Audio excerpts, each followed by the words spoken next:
ایک وہ صحابی کے جو one of the biggest businessman اس زمانے کے بہت بڑے تاجر بھی تھے اور عشرہ مبشرہ میں سے بھی تھے، حضرت عبد الرحمن بن عوف رضی اللہ تعالیٰ عنہ۔ وہ روایت کرتے ہیں کہ ایک دن نبی پاک صلی اللہ تعالیٰ علیہ وسلم نے اپنے گھر سے باہر ایک باغ کی طرف تشریف لے گئے۔ کہتے ہیں میں بھی پیارے آقا علیہ الصلوۃ والسلام کے پیچھے پیچھے جانے لگا۔ وہاں جا کر دیکھا کہ نبی پاک نے قبلہ رخ اپنا رخ کیا اور آپ سجدے میں چلے گئے۔ اتنا طویل سجدہ کیا کہ مجھے یہ خوف ہوا کہ کہیں اللہ کریم نے نبی پاک علیہ الصلوۃ والسلام کی روح مبارکہ کہیں سجدے ہی میں تو نہیں قبض فرما لی، آقا دنیا سے تشریف تو نہیں لے گئے۔ کافی لمبے سجدے کے بعد نبی پاک علیہ الصلوۃ والسلام نے جب سر مبارک اٹھایا تو آقا علیہ الصلوۃ والسلام کو یقیناً احساس ہوا کہ کوئی ساتھ ہے۔ فرمایا کون ہے؟ کہا حضور عبد الرحمن۔ کہا کیا کام ہے؟ کہ حضور آپ نے اتنا لمبا سجدہ کیا کہ میں تو سمجھا بلکہ مجھے یہ خوف ہوا کہ کہیں سجدے میں ہی آپ کی روح مبارکہ قبض نہ فرما لی گئی ہو۔ تو نبی پاک علیہ الصلوۃ والسلام نے کیا خوب جواب ارشاد فرمایا۔ فرماتے جبریل امین میرے پاس آئے تھے اور انہوں نے مجھے خوشخبری دی کہ اے محبوب صلی اللہ تعالیٰ علیہ وسلم، اللہ فرماتا ہے جو آپ پر درود پڑھے گا میں اس پر رحمتیں نازل فرماؤں گا، جو آپ پر سلام بھیجے گا میں اس پر سلامتی اتاروں گا۔ اس نعمت کا شکر ادا کرنے کے لیے میں نے اتنا طویل سجدہ کیا ہے۔ اللہ اکبر، ذرا سوچیں، ہم درود پڑھیں آقا پر، اللہ فرماتا ہے میں اس پر رحمتیں نازل فرماؤں گا، جو سلام بھیجے اللہ اس پر سلامتی نازل فرمائے گا۔ مگر ایک اور عشق والی بات سمجھنی یہ ہے، درود ہم پڑھیں رحمتیں ہم پر برسیں گی، سلام ہم پڑھیں سلامتی ہم پر برسے گی، مگر سجدہ کون کر رہا ہے؟ شکرانہ کون ادا کر رہا ہے؟ نبی پاک علیہ الصلوۃ والسلام ادا کر رہے ہیں۔ اس کا مطلب انہیں ہم غلاموں سے کتنا پیار ہے کہ ہم پر رحمت نازل ہو، ہم پر سلامتی نازل ہوگی، اتنا بڑا انعام رب نے دے دیا۔ اس خوشی میں نبی پاک صلی اللہ تعالی علیہ وسلم نے اتنا طویل سجدہ ادا کیا۔ تو اے پیارے اسلامی بھائیوں، اس حدیث سے دو باتیں معلوم ہوئیں کہ درود و سلام کی برکت کتنی ہے۔ آج فضول باتوں میں گھنٹوں لوگ ضائع کرتے ہیں، تو اپنا وقت ضائع نہ کریں فضول باتوں میں، بلکہ درود و سلام پڑھتے رہا کریں۔ اور دوسرا، پیارے آقا علیہ الصلوۃ والسلام ہم سے کتنا محبت فرماتے ہیں۔ نبی پاک علیہ الصلوۃ والسلام کتنے مہربان ہیں، تو جو اتنے مہربان آقا ہو انہیں ناراض نہیں کیا جاتا، ان کی سنتوں پر عمل کیا جاتا ہے، ان کی باتوں پر فالو کیا جاتا ہے۔ تو اللہ کرے کہ ہم ایسی زندگی گزاریں کہ سرور کائنات صلی اللہ تعالی علیہ وسلم ہم سے راضی ہوں اور ہم ان کی برکتیں حاصل کر سکیں۔ آئیے محبت کے ساتھ با آواز بلند درود پاک پڑھ لیں۔ صلو علی الحبیب صلی اللہ تعالی علی محمد صلی اللہ علیہ وسلم۔ آج جس موضوع پر چند مدنی پھول میں نے پیش کرنے ہیں، ہمارے صحابہ، ہمارے اسلاف، ہمارے بزرگان دین اللہ کے مبارک کلام قرآن پاک سے کتنے اٹیچ تھے، ان کا دل کیسا قرآن میں لگتا تھا، وہ قرآن کو سمجھتے کتنا تھے اور پھر اس کی تلاوت کیسے کرتے تھے۔ اور آج کے اس دور میں ہمارا قرآن پاک سے تعلق کیسا ہے، اس بارے میں کچھ جاننے کی کوشش کریں گے۔ پیارے آقا علیہ الصلوۃ والسلام نے جب اعلان نبوت فرمایا تو ہر طرف سے ظلم و ستم کی آندھیاں بڑھنے لگیں، مسلمانوں کو جینا مشکل کر دیا گیا، جو اسلام لاتا اس کو مارنا شروع کر دیتے۔ ذرا سوچیں، ہم مسلمان ہیں اور آج اجتماع کر رہے ہیں، ہمیں کوئی پرابلم نہیں اللہ رسول کا نام لینے پر، مگر ایک وقت وہ تھا جب رب کا نام لینے پر مارا جاتا تھا، جب کلمہ پڑھنے پر لہو لہان کر دیا جاتا تھا۔ تو اس مشکل دور میں نبی پاک نے صحابہ کو حبشہ کی طرف ہجرت کرنے کی اجازت عطا فرمائی۔ حبشہ کہاں ہے؟ آج کے دور میں حبشہ دنیا کے نقشے پہ دیکھیں تو حبشہ نام کا کوئی ملک تو نظر نہیں آتا۔ تو ایکچولی جو حبشہ ہے وہ ایتھیوپیا ہے۔ ایتھیوپیا جو ہے وہ اس زمانے میں حبشہ تھا جو افریقہ کا ملک ہے، اور مسلمانوں نے جو سب سے پہلی ہجرت کی تھی وہ حبشہ کی جانب کی تھی، اور حبشہ ہی وہی جگہ ہے کہ جہاں سے حضرت بلال حبشی بھی آئے تھے، اور یہی وہ جگہ ہے جہاں وہ نجاشی بادشاہ بھی تھا۔ اچھا، اب ہوا یہ کہ جب حبشہ میں نجاشی بادشاہ کی حکومت تھی، اور نجاشی جو بادشاہ تھا رحمۃ اللہ تعالی علیہ، اس نے صحابہ کرام کو اپنے دربار میں بلایا، اور وہاں ہوا یہ کہ جب صحابہ پہنچ گئے نا تو ان کفار مکہ کو چین نہیں آ رہا تھا کہ یہ ہمارے چنگل سے نکل گئے، ہم تو ان کو مارنا چاہتے تھے، یہ افریقہ پہنچ گئے۔ تو وہ ظالم وہ بھی افریقہ پہنچے، وہ بھی حبشہ پہنچے، اور نجاشی بادشاہ سے کہتے ہیں کہ ہمارے کچھ مہمان، ہمارے کچھ مجرم تمہارے پاس آ گئے، بھاگ کر آگے واپس کرو۔ نجاشی بادشاہ نے کہا اچھا ایسا ہے، تو مسلمانوں کو بھی بلایا۔ اب اسی دربار میں کفار مکہ بھی موجود ہیں، دشمنان اسلام بھی موجود ہیں، اور نجاشی بادشاہ بھی موجود ہے۔ اب مسلمان آ گئے۔ اب نجاشی بادشاہ نے کہا کہ تمہارا پیغام کیا ہے، تم نے ایسا کیا کیا جس کی وجہ سے یہ کفار مکہ تمہارے خلاف ہیں؟ نجاشی بادشاہ سے صحابہ نے کہا ہم آپ کو قرآن پڑھ کر سناتے ہیں، ہم اللہ کا کلام آپ کو پڑھ کر سناتے ہیں۔ چنانچہ حضرت جعفر رضی اللہ تعالیٰ عنہ نے نجاشی بادشاہ کے سامنے سورہ مریم کی تلاوت فرمائی، اور کیا کمال کی صورت آپ نے چوز کی، کیونکہ وہ اس وقت عیسائی تھا، وہ عیسائی مذہب کو ماننے والے تھے. تو حضرت عیسیٰ علیہ الصلوۃ والسلام کے بارے میں اسلام کیا کہتا ہے اور کیا اسلام کی تعلیمات ہیں، وہ حضرت جعفر نے ان کے سامنے تلاوت کی. جیسے ہی آپ نے تلاوت کی، وہ پرسوز تلاوت تاثیر کا تیر بن کر نجاشی بادشاہ کے دل میں اتر گئی. آپ تلاوت کرتے جاتے تھے، وہ پھوٹ پھوٹ کر روتا جا رہا تھا. اور اس نے جملہ کہا کہ قرآن اور جو انجیل ہے یہ ایک ہی نور کے دو چراغ ہیں، ایک ہی نور کی ہدایت ہے، اور یہ ہمیں وہی رب کی طرف بلانے والے کلام ہیں. اس واقعے کے بعد نجاشی بادشاہ نے اپنا ایک وفد بھیجا نبی پاک علیہ الصلوۃ والسلام کی بارگاہ میں. اس وفد میں 70 افراد تھے. یہ لوگ جب نبی پاک کے پاس پہنچے تو اب سرور کائنات علیہ الصلوۃ والسلام نے ان کے سامنے یاسین شریف کی تلاوت شروع کر دی. اور جب انہوں نے یاسین شریف سنی تو اللہ کا پاکیزہ کلام سن کر یہ سارے لوگ بھی زاروں کے تار رونے لگے. یعنی پہلے کے لوگ قرآن سنتے تھے، قرآن ان کے دل پر اثر بھی کرتا تھا اور ان کی آنکھوں سے آنسو بھی روانہ ہوتے تھے. جب یہ لوگ رونے لگے نا تو ان کی شان میں قرآن کی آیت نازل ہوئی. اللہ قرآن میں فرماتا ہے وَإِذَا سَمِعُوا مَا أُنزِلَ إِلَى الرَّسُولِ تَرَىٰ أَعْيُنَهُمْ تَفِيضُ مِنَ الدَّمْعِ مِمَّا عَرَفُوا مِنَ الْحَقِّ يَقُولُونَ رَبَّنَا آمَنَّا فَاكْتُبْنَا مَعَ الشَّاهِدِينَ. اللہ فرماتا ہے جب یہ سنتے ہیں وہ جو رسول کی طرف نازل کیا گیا تو تم دیکھو گے کہ ان کی آنکھیں آنسو سے ابل پڑتی ہیں، اس لیے کہ وہ حق کو پہچان گئے. کہتے ہیں کہ اے ہمارے رب، ہم ایمان لائے، پس تو ہمیں حق کے گواہوں کے ساتھ لکھ دے. یعنی کیسے لوگ تھے کہ جب قرآن سنتے تھے تو ان کی آنکھوں سے آنسو نکلتے تھے. یاد رہے کہ تلاوت قرآن پڑھنا، کرنا اور اس وقت آنسو بہانا یہ سعادت مندوں کا طریقہ ہے. اللہ کریم قرآن مجید میں ایک اور جگہ ارشاد فرماتا ہے اللہ نزل احسن الحدیث کتابا متشابہا مثانی تقشعر منہ جلود الذین یخشون ربہم ثم تلین جلودہم وقلوبہم الی ذکر اللہ. اللہ قرآن میں فرماتا ہے اللہ نے سب سے اچھی کتاب اتاری کہ ساری ایک جیسی ہے، بار بار دہرائی جاتی ہے. اس سے ان لوگوں کے بدن پر بال کھڑے ہو جاتے ہیں، ان لوگوں کے بدن پر بال کھڑے ہوتے ہیں جو اپنے رب سے ڈرتے ہیں، پھر ان کی کھالیں اور دل اللہ کی یاد کی طرف نرم پڑ جاتے ہیں. حضرت اسماء رضی اللہ تعالی عنہا فرماتی ہے صحابہ کرام کی حالت یہ تھی کہ جب ان کے سامنے قرآن تلاوت کیا جاتا تو ان کی آنکھوں سے آنسو جاری ہو جاتے، ان کے رونگٹے کھڑے ہو جایا کرتے تھے. یہ ہے قرآن سننے کا صحیح طریقہ، یہ ہے قرآن سے محبت کا انداز کہ آنکھوں سے آنسو بہیں اور جسم پر ایک کیفیت طاری ہو جائے. کیونکہ ایکچولی کبھی سمجھا آپ نے کہ تلاوت یہ قرآن ہے کیا، یہ کس کا کلام ہے؟ مولا علی شیر خدا کرم اللہ تعالی وجہ الکریم سے پوچھے کہ قرآن کیا ہے، وہ کہتے ہیں جب میرا جی چاہتا ہے کہ اللہ مجھ سے بات کرے، اللہ مجھ سے کلام کرے تو میں تلاوت کرنا شروع کر دیتا ہوں. قرآن کلام اللہ ہے نا، اور جب میرا جی چاہتا ہے میں رب سے بات کروں، میں دعا کرنا شروع کر دیتا ہوں. ذرا سوچو اللہ سے بات کرنا کتنا آسان ہے. آج دنیا والوں سے بات کرنا آسان نہیں ہے. کسی بہت بڑے آدمی، وڈیرے، سائیں، منسٹر، بزنس مین سے ملنا ہو تو ٹائم لینا پڑتا ہے، اپوائنٹمنٹ لینا پڑتا ہے. مگر اگر اللہ سے بات کرنی ہے، تلاوت کرو، اللہ تم سے بات کر رہا ہے. دعا کرو، تم رب سے بات کر رہے ہو، مگر اس کے لیے ٹائم ہی نہیں ہے کسی کے پاس. سب سے بات کرنے کا ٹائم ہے، رب سے بات کرنے کا ٹائم نہیں ہے. سب کے پاس جانا ہے مگر رب کے پاس نہیں جانا ہے. قرآن پڑھنے کا شوق ہی نہیں ہے. اول تو پہلے قرآن پڑھنا نہیں آتا، آئے تو پھر اس کیفیت میں کہاں سے پڑھیں؟ اور یہ کیفیت کب بنے گی؟ جب قرآن کو ہم اچھے انداز سے پڑھنے والے بنیں گے. اور نبی پاک خود بھی صحابہ کو ترغیب دیا کرتے کہ قرآن پڑھو تو سمجھو اور پھر اس پر آنسو بھی بہاؤ. ایک بار نبی پاک علیہ الصلوۃ والسلام نے، حضرت جریر بن عبداللہ راوی ہیں، کہتے ہیں نبی پاک نے صحابہ کرام کے سامنے فرمایا کہ میں تمہارے سامنے سورہ تکاثر کی تلاوت کرتا ہوں. کون سی سورت؟ الہاکم التکاثر حتی زرتم المقابر. صرف یہ 2 آیتیں سمجھ لینا، صرف 2 آیتیں. کاش یہ 2 باتیں ہم سمجھ لیں. کیا ہے ان 2 آیتوں میں؟ قرآن کہتا ہے الہاکم التکاثر، تمہیں ہلاک کر دیا مال کی زیادہ طلبی نے، اور تکاثر اور کثرت، اور چاہیے اور چاہیے. اینڈ آف دا ڈے ہوتا کیا ہے؟ حتی زرتم المقابر، یہاں تک کہ تم نے قبروں کا منہ دیکھا. پلاننگ 5 سال کی ہے، 10 سال کی ہے، 20 سال کی ہے، بس تھوڑا ٹائم کے بعد یہ کر لوں گا، پھر یہ زمین بیچ کر یہ کر لوں گا، پھر یہ کام کروں گا تو یہ فیکٹری کھول لوں گا. اگلے 15 سال کی تمہاری پلاننگ ہے، وہ پلاننگ ادھر ہی رہ گئی.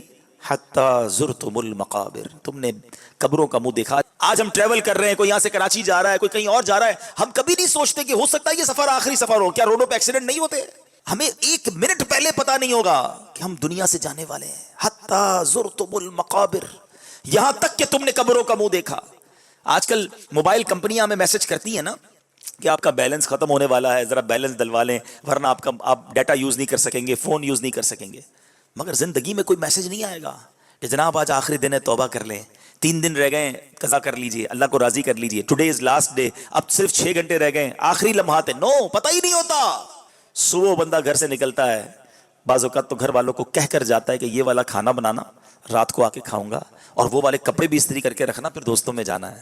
کپڑے بھی استری ہوتے ہیں، کھانا بھی تیار ہوتا ہے، بندہ نہیں آتا، جنازہ آتا ہے. آگاہ اپنی موت سے کوئی بشر نہیں، سامان 100 برس کا ہے، پل کی خبر نہیں. سوچئے، ہمیں یہ بات غور کرنی ہے، کبھی بھی ہم دنیا سے جا سکتے ہیں. پیارے آقا علیہ السلام نے کیا کہا صحابہ سے کہ میں تمہارے سامنے یہ سورت کی تلاوت کر رہا ہوں، اور آقا فرما رہے کہ جو تم میں سے روئے گا وہ جنت میں داخل ہوگا.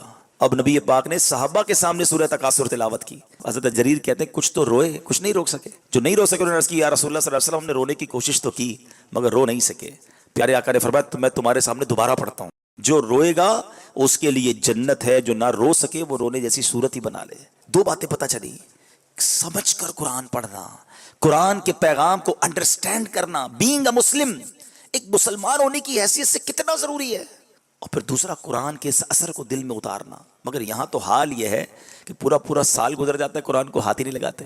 ہم نے تو قرآن کو سمجھا ہے کہ یہ قرآن جو ہے یہ ہمارے لیے کتاب ہے، اور یہ کتاب برکت کے لیے ہے. یقیناً قرآن برکت کے لیے بھی ہے، مگر یہ قرآن صرف برکت کے لیے نہیں، یہ کتاب برکت بھی ہے اور کتاب عمل بھی ہے.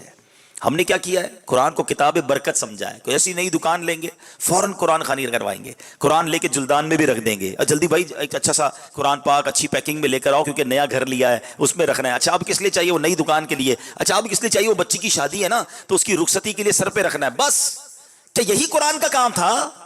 افسوس یہ ہوتا ہے کہ برکت پہ بھی اب پتہ کیا کرتے ہیں، جس کے گھر میں قرآن خوانی ہے نا پھر بھی اس نے قرآن نہیں پڑھنا ہے، بچوں سے مدرسے کے بچوں سے قرآن پڑھانا ہے، خود بریانی تیار کروا رہا ہوگا. ارے بھائی تمہارے گھر میں قرآن خوانی خود تو پڑھ لو، آپ کی دکان پر قرآن خوانی ہو رہی، کم از کم یہاں تو پڑھ، وہ بھی نہیں پڑھنا ہے. آپ بتائیں اتنا دور قرآن سے رہ کر ہم کیسے کامیاب ہوں گے؟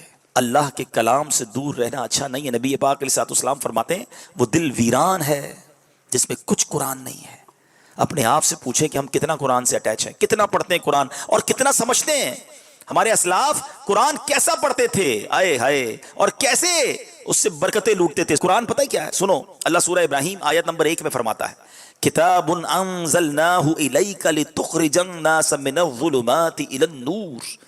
اللہ فرماتا ہے ایک کتاب ہے کہ ہم نے تمہاری طرف اتاری کہ تم لوگوں کو اندھیریوں سے اجالے میں لاؤ. سرکار کو کیا فرما رہا ہے اللہ؟ اے محبوب ہم نے کتاب اس لیے اتاری ہے کہ تم اس کے ذریعے لوگوں کو اندھیروں سے اجالے کی طرف لاؤ. لتخرج الناس من الظلمات الى النور. اور آپ کو پتہ اندھیرا کیسا تھا جب قرآن نازل ہوا؟ ان لوگوں کا حال کیا تھا؟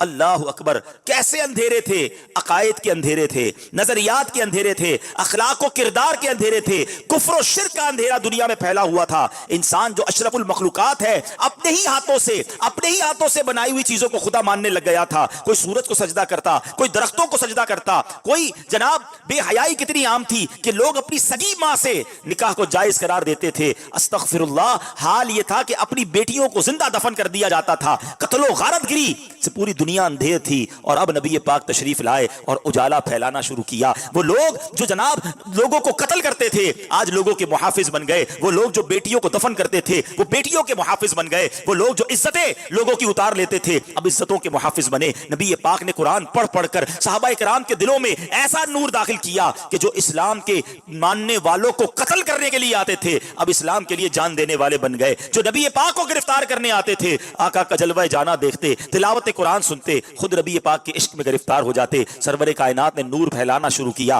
قرآن کے نور سے دلوں کو منور کرنا شروع کیا. سبحان اللہ. اب پیارے اسلامی بھائیوں غور کیجئے آج کیا حال ہے. وہ نور اس زمانے میں تو پیارے آقا نے پھیلایا. کیسا پھیلایا؟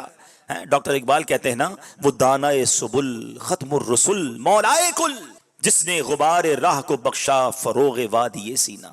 میرے آقا نے تو جس کو کہتے ہیں نا اندھیرے سے اجالا کر دیا. مبارک ہو وہ شاہ پردے سے باہر آنے والا ہے،